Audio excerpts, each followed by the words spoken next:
Service, the time back from the latest EP.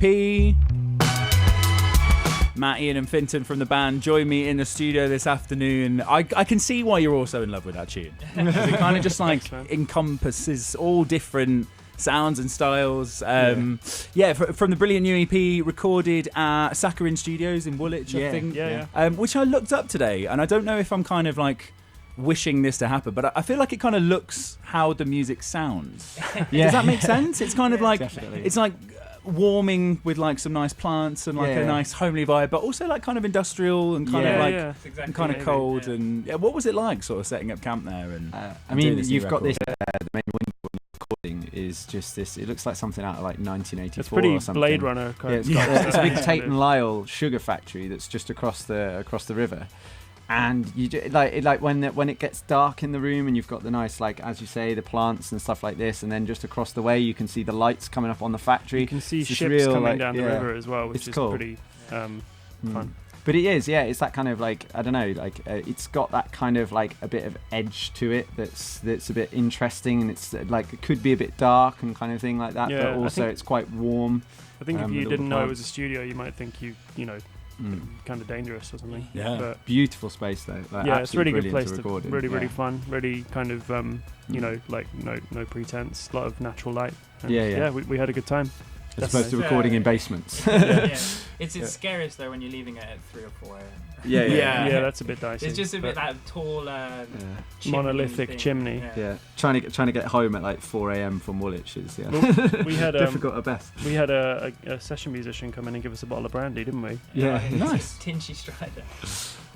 Good place to record that. He came in to listen to it and he gave us a bottle of Cavassier, so thank you, Tinchy. A solid experience had there.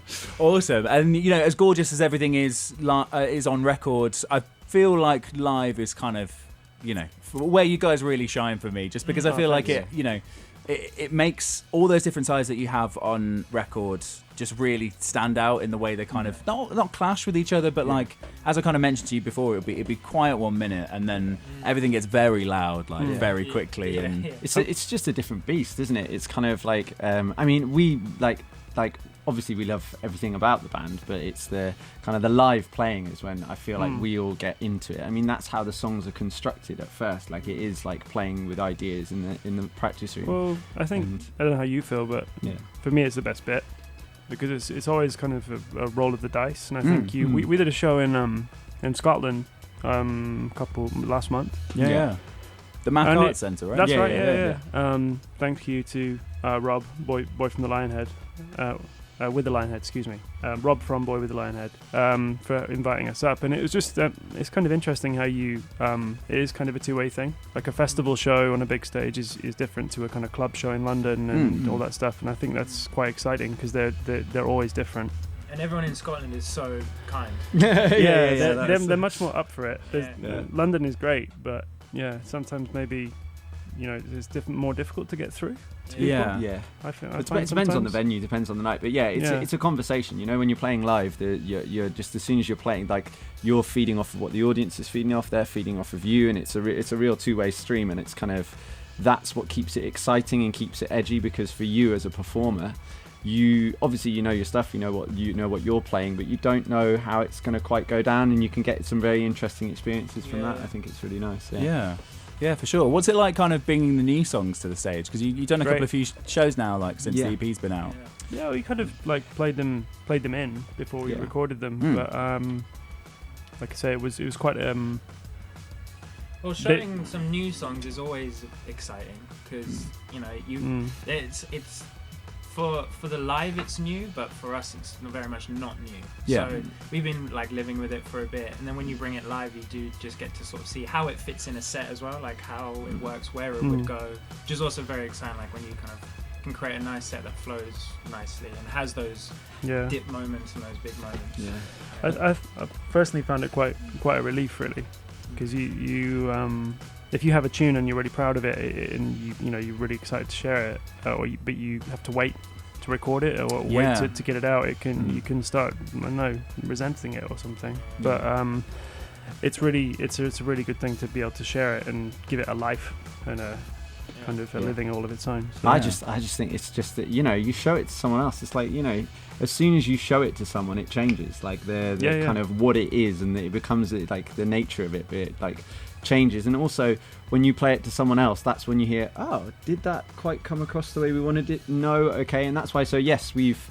After recording, we play it and it's all in its fully finished state. But there's a couple of shows like before where we do play it live just to see what response is like, and kind of go, is that how we wanted that to come across?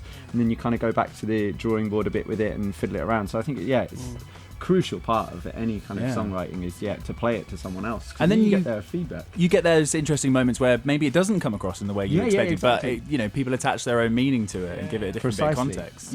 Because it's theirs. You know what I mean? It's kind of why I wouldn't want to like sit there and say, oh, this song is exactly about this and this, because actually it's like whatever you take from it. It's kind of that's kind of the best bit. It's not for us to say what it's about. It's like, I know what it means to me, which might be slightly different to what it means to Ian or to Matt or to Dan. And it's kind of like that's the beauty of music, you know. It's you can play it and have whatever you want. It really doesn't exist in a vacuum. I think it needs to have a transmitter and a receiver. So, it's cool. Yeah. Well, if people want to receive the music, let's talk about next Thursday. Headline show here in London at Final. Yes. My new live night showcasing alternative electronic and experimental sounds. It feels very big-headed saying that, but you've got to plug these things, man. Yeah, you do. Big yourself up, you know. Yeah, why not? Taking place at Signature Brew Tap Room and Venue, right by Haggerston Overground Station. Entry is free from 7 p.m. What can people expect from the night? Oh my! Oh well, we've put together a good set. Like, it's kind of like we've been long deliberating over it, and we've got some. There's a couple of new things in there. There's a couple of really old songs that we kind of like that we haven't actually. I don't think we've played in like 2 or 3 years. A few resurrections, and some new stuff too. Yeah. So. It's like that thing, what is it, Radiohead always have like a song on each album that's kind of like really old, that's been there for 10 years that nobody's ever heard. It's a new song. We've done a bit of that and gone, do you know what? You dug in the crates. Yeah, well it just like, you know, when it fits. And I think that's, so I'm excited. It's going to be a good night. That's the thing with getting the new recordings in the set, is it kind of gives energy to the old ones, I guess, in a way. Yeah, it's amazing how you sometimes we have moments where we fall out of love with something, and then it just sounds kind of weak or something like that, and then a couple months later we go back to it and we start playing it better or differently, and it gives it a new breath of life. So well, it's kind of like, you know, your song, your favorite song, or like my favorite song that we play, like changes every kind of couple of months. It's not like just one thing, it changes. Which is nice. Revisiting old tunes is good fun. Yeah, with a new head. Exactly. Amazing. We're going to get into something else from the EP. We're going to play Concrete. Nice. Great. I love this one. What can you tell us about this? That's a banger. Say no more. Self-promotion. Yeah, well, you know. Self-belief. Oasis call it self-belief. There you go, self-belief. No, it's good. It's good to like what you do, I think. Yeah.